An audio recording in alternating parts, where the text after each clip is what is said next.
વડોદરા મહાનગરપાલિકા દ્વારા 2020થી 2025 દરમિયાન મગરપુરા, વેમાલી, વાંસ, કપુરાઈ અને રામનાથ સહિત 5 તળાવોને 20 કરોડ 69 લાખના ખર્ચે બ્યુટીફાય કરાયા છે.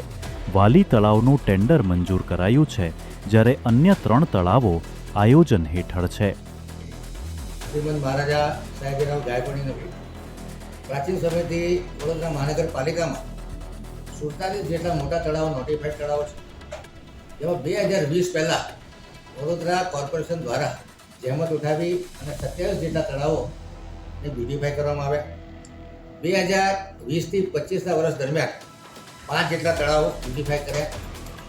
એમાં મગરપુરા જીજી માતાનું તળાવ, વેમાલી તળાવ, વાંસ તળાવ, કપુરાઈ તળાવ અને રામનાથ તળાવ.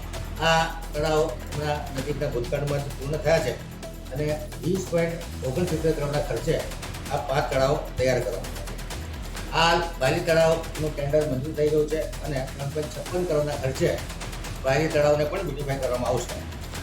આ 3 જેટલા તળાવો આયોજન હેઠળ છે કે જેના ડિઝાઇનિંગ ડીપીઆર પતી અને ટૂંક સમયમાં ટેન્ડર થશે. એમાં વરસદ તળાવ, મસિયા તળાવ અને બીલ તળાવ, આ તળાવ 30 કરોડના ખર્ચે તૈયાર કરવામાં આવશે. હવે વડોદરા શહેરના 11 જેટલા તળાવો બાકી રહ્યા, જે આગામી ભવિષ્યમાં ધીરે ધીરે સ્વનિર્ણય ગાંઠમાં આ તળાવને પણ બ્યુટીફાઈ કરવામાં આવશે. 3 જેટલા તળાવોમાં નાગરિકોના રિક્રિએશન માટે ફુવારા મૂકવામાં આવે છે, જેમાં સમા તળાવ, ધણી તળાવ અને ગોત્રી તળાવ.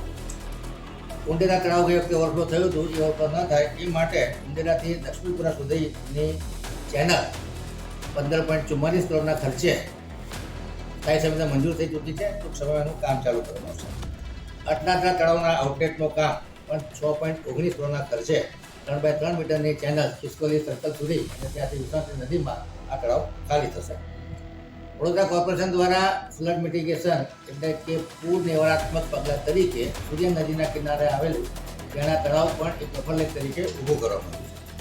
વડોદરા શહેરમાં આવેલા જે તળાવો છે એનું પણ ગત ચોમાસા દરમિયાન ડ્રેજિંગ કરી અને એની સંગ્રહ ક્ષમતા એટલે કે બફર કેપેસિટીમાં વધારો કરવામાં આવ્યો હતો. એમાં ખાસ કરીને રામનાથ તળાવ, વાંસ તળાવ અને છાણી તળાવોને ઊંડા કરવામાં આવ્યા હતા. શહેરીકરણના જમાનામાં આ તળાવો એક રિક્રિએશન અર્બન સોશિયલ ઇન્ફ્રાસ્ટ્રક્ચરનું એક મુખ્ય માધ્યમ છે.